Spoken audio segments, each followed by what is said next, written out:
Muri yeZimbabwe tinokuchingamidzai zvekare kune chimwe chirongwa pano paZim Facebook Secrets and Confessions. Tadzoka zvekare nemamwe mamessages. Regedzai tibva tapinda mumamessages edu atadzoka takakubatirai. Pane imwe message iyo yandakatumidzirwa ichibva kuna mukoma vedu. Kana wakamboitawo spiritual encounter, I encourage you, whether uri muroi kana kuti unenge uri mbavha, you can come to my inbox and then you tell me your own secret. Nyaya idzi dzekuti whether uri muroi kana kuti wakaromba, uya titaurirani. Nezuro ndakati ndakarara ndakarota umwe muchemberi achida kundidzipa, ainge akakura kuenzana necurtain remubedroom, akapfeka zvinhu zveblack achityisa mukadzi iyeye.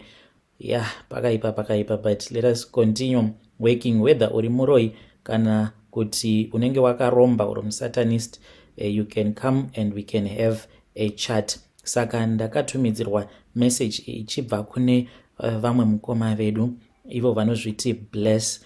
Hanzi ndonzi cha Bless. Hanzi makadizve nyomukoma, ininiwo ndiri murume uye zvekare ndine makore 27 years ekuberekwa. Muchangonditi Bhule, vazhinji vanongonditi Bhule wekwa moyo. Basa rangu randinoita ndiri kudriver muno muJoburg. Ndinoitawo basa rekudriver zvekare ndinoshanda pane kamwe karestaurant. I am a bold driver but a casual worker pane kamwe karestaurant. Ndinongoshandapo kana kuri kunzi kunenge kuine mafull nights, but mostly I will be hustling zvangu ndichishanda sabolt driver.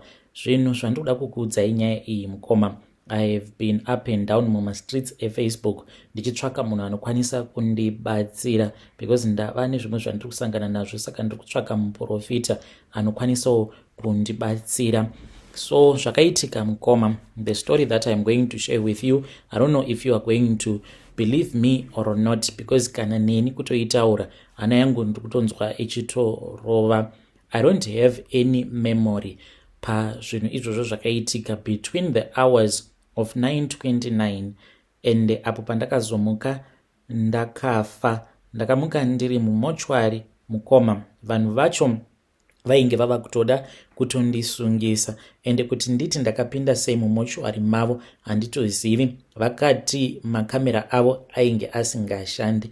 Zvinhu izvi zvakaitika muna April, wainge uri musi wa17 iro rino gore, mushure mekunge ndapedza shift yangu kukarestaurant uko kwandinopota ndichinoshanda as a casual worker. That was when I signed off 8:15 p.m. I went online sezvandinogara ndichiita, just to hustle for my rides ndichitobva hangu kubasa. At 8:30 being that was when I picked up vamwe vanasisi vekumusha.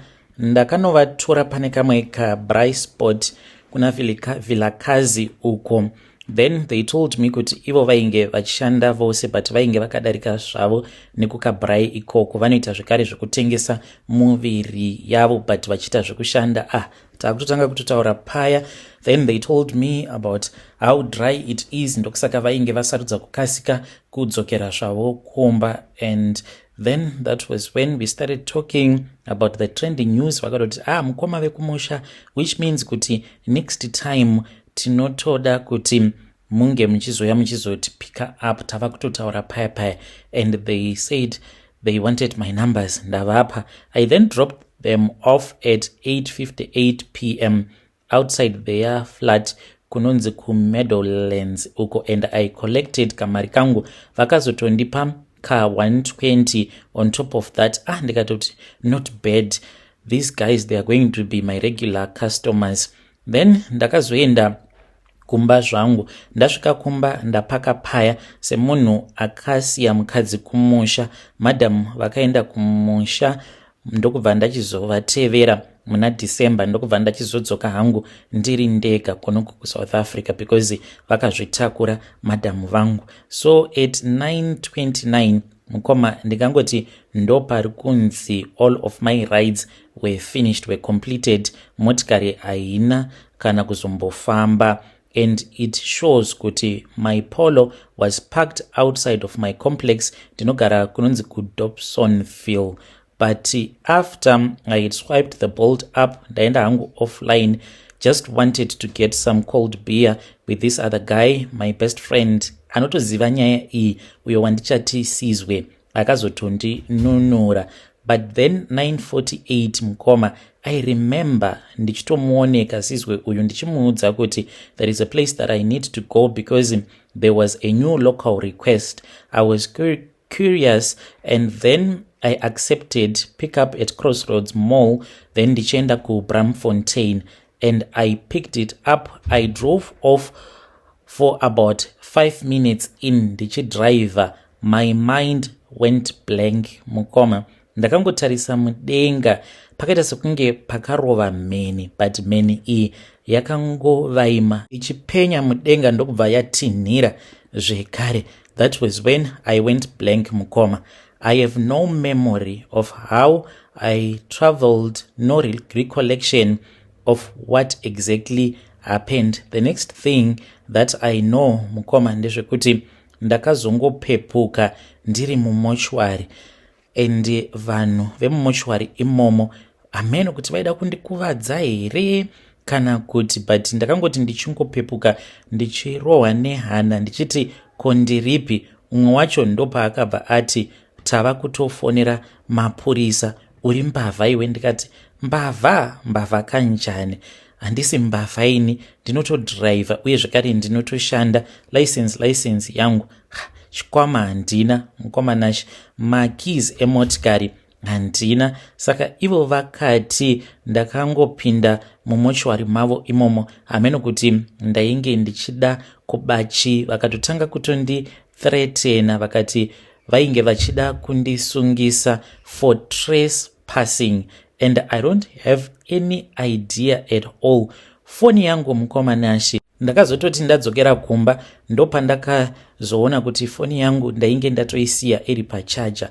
Ndakaita quick thinking, ndikarangarira kuti Sizwe iye paprofile pake akatonyora mafone numbers ake. Ndikaudza vanhu vaya vemumochwari ndikati handisi mbavha, ndokubva ndavabvunza kuti ainge aine Facebook here. Umwe wacho akati eye, kwava kusecha zita raSizwe. Ndikabva ndavaratidza kuti ndeuyu Sizwe wacho, ndokubva vachizotora mafone numbers vakamufonera. Chinondinetsa mukoma ndechekuti vanhu ava dai kwanga kuri kunzi dai vaida kundiuraya, vangadai vakandiuraya mukomanashi, because ndo vakazotoenda neni vakanondisiya kudheni kwangu mushure mekunge vatotanga kutotukana naye Sizwe achiti kana muchida musungisei, but that man is not a thief. Saka ndakazotoendeswa kumba ndichinotarisa foni yangu mukoma. I checked, there was nothing. Even that trip, it was cancelled.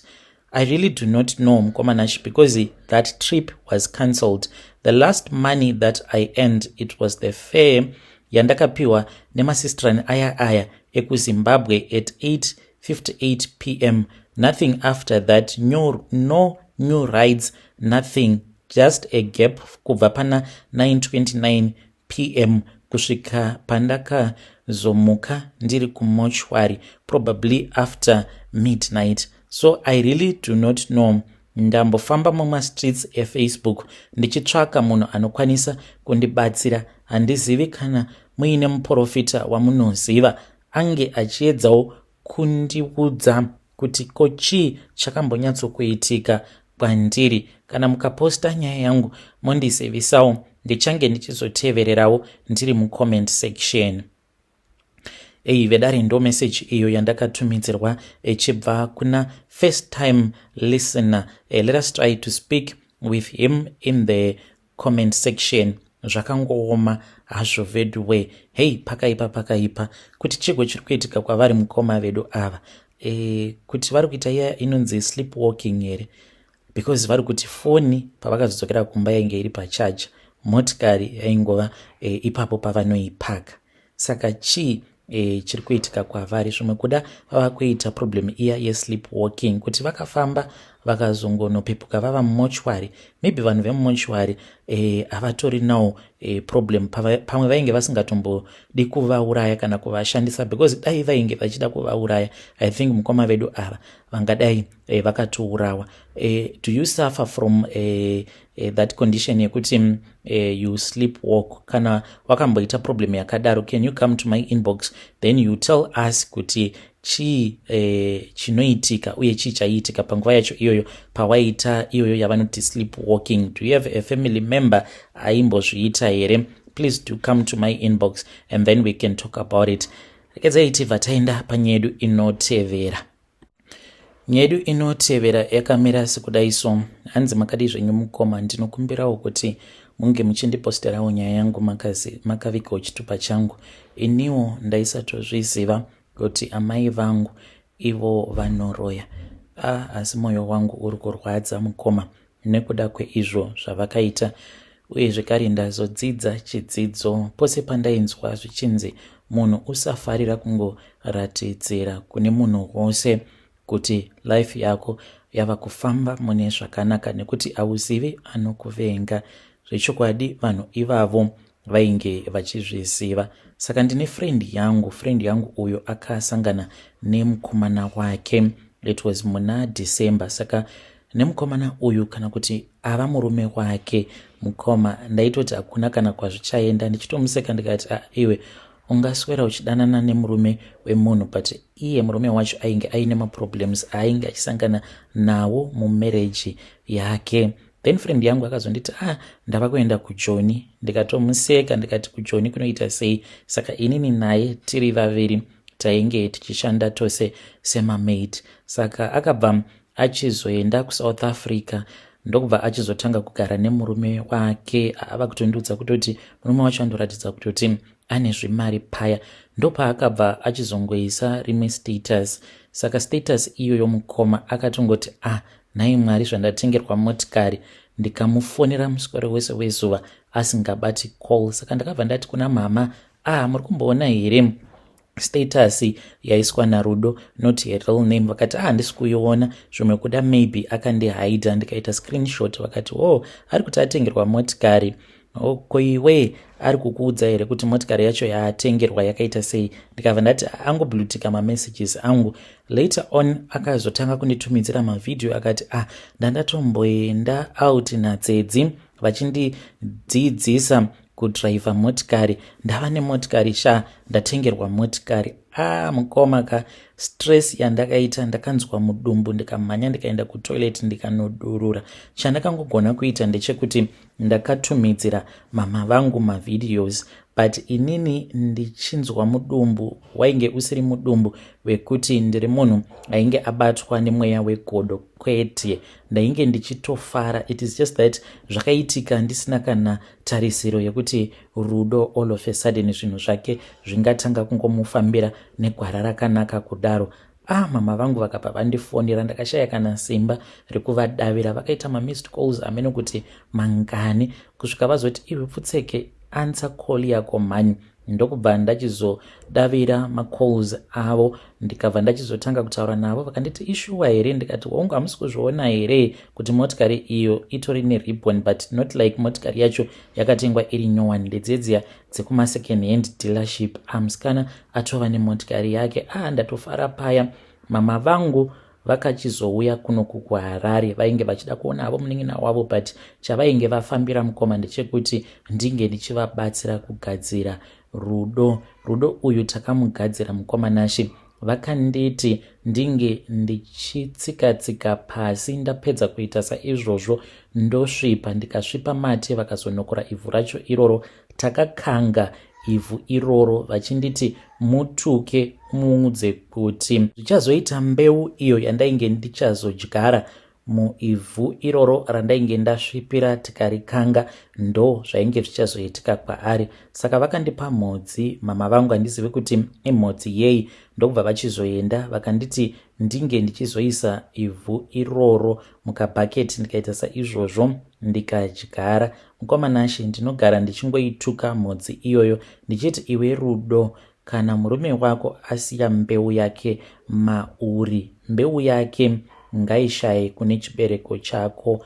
Iwewo chibereko chaRudo usafa wakagamuchira mbeu yemurume uye zvekare unge uchizofuratira. Kana uchinzi uchazoita mwana, uchamuita hake mwana Rudo, asi not apo paugere. Uri kuzvinzwa here Rudo? Mukoma, ndozvandakaitiswa izvi namai vangu. Mama vanotoroya. Ndainge ndisina kana kutombovaridha mama because havatombodhipisi zvachose kuti ivo muroyi. Ndiyowo secret yangu. Kana mukaposta mungondizivisawo, ndichange ndichizotevererawo ndiri mucomment section. Hei vedare, ndo message iyo yandakatumidzirwa ichibva kuna vanzvadzi vedu. Ngatizamei kuti tinge tichitaura navo vanzvadzi vedu ava mucomment section. Zvakangooma hazvo vedu we. Strange things indeed they do happen in this world. Ngatizamei kuti tinge tichitaura navo mucomment section. Hanzi musajairira kungoisa zvinhu pamastatuses enyu, nekuti kana mukangoisa zvinhu zvose pamastatuses enyu, dzimwe nguva hautozivi kuti muroyi wako anenge achifadzwa nedevelopment yako here kana kuti kwete. Regedzai tibva taenda panyedu inotevera. Hanzi mukoma makadii zvenyu? Ndinokumbirawo kuti muge muchindiposterawo nyaya yangu makaviga chitupa changu. Ini mukoma ndinoona sekunge ndichazogumisidzira ndasungwa. Ndiri kudanana neumwe mukadzi muSouth African anoda mari. Ndinoti kana ndikasamupa mari mukoma anotanga kutaura imwe rafu achiti anoda kutondisungisa. Yeye anozviziva kuti handina work permit. Saka pabasa apo pandinoshanda ndakapindawo basa racho ndichishandisa permit yefake kudawo kufadza bhebhi mukoma. Bhebhi iri ndakariudza kuti ndine permit yefake iyo yandinoshandisa. Saka ndava kutoona kutoti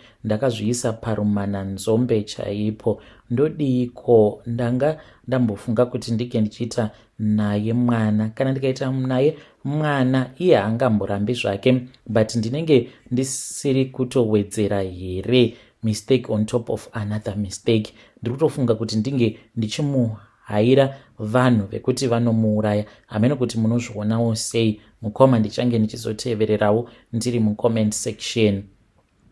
Muri yeZimbabwe ndo message iyo yandakatumidzirwa ichibva kuna mukoma vedu avo. Hanzi ndakazviisa parumana nzombe. Anogara achinditi kana ukasandipa mari manje ndava kufondera home affairs. Akomanaka pakaipa. Ngatitaurei navo mukoma vedu ava mucomment section. Regedzai tibva taenda panyedu inotevera. Nyedu inotevera yakamira sekudai so. Hanzi makadi zvenyu mukoma? Ndinokumbirawo kuti munge muchindiposterawo nyaya yangu makavigawo chitupa changu. Handikwanise kuti ndige ndichikuudzaiwo zvakawanda, asi ini ndinoshanda, kunyange ndichishanda kudaro, but ndinobatsira vanhu not nenzira kwayo. Ndakajoiniswawo satanism, hun'anga humwe huya hunenge huine satanism mukati, zvekuti kunyange munhu akauya achiti anoda kuuraya munhu haumbomubvunzi kuti munhu iyeye akakutadzira here kana kuti kwete, nekuti kana huri hun'anga husina satanism munopinda mumatare mune zvakanaka, musingazoiti zvekudeura ropa. Plus n'anga dzechokwadi kana mukatarisa pamaYouTube dzinotogadza mhuri yose mumatare kuti vanhu vange vachizowirirana, noti zviya zvinenge zviine kakunyeya mukati ndo zvinenge zviine satanism izvozvo. Saka ndakajoinawo satanism. Ndainge ndimbori n'anga but ndava kushanda semuprofita. Munhu wose wandinoyeresa mukoma ndinomuyeresa nemvura yemugungwa, but mvura iyi tinotoipiwa nemaIndian, masatanist avo vanonoitora mvura yacho kuIndian. Imwe imvura iyo inogezeswa zvitunha kuIndia ikoko. Ndiyowo secret yangu ndisingakwanisi hangu kukuudzai kuti ndakazojoina satanism zvadii. Kana mukasangana neni mukanzi ndiri musatanist, munokwanisa kutoseka kuti munhu iyeyu ndiye wamungati musatanist, munhu kwaye, munhu bo. Ndinotogarawo mulocation mukoma, nekuti ndo mune mission yangu. Variko havo vanodyarifa vachigara kumasuburbs vari masatanist, but kwete isu vamwe takapiwa zvinzvimbo kumalocation kwacho kunogara vanhu vane nhamo vanenge vachida rubatsiro kubva kumaprofita. Ndokusaka ndichibatsirawo venhamo kuti varambe vari munhamo. Ndinovagezesa nemvura dzandinenge ndapiwa nemaIndian. Hei vedare, ndo message iyo yandakatumidzirwa ichibva kuna mukoma vedu. Hanzi ndo kune mission yangu kumalocation ikoko, uye zvekare ndinoita zvekubatsira vanhu, ndinopa vanhu mvura iyo inenge yakagezeswa zvitunha kuIndia. Yo, zvakangooma hazvo vedu we.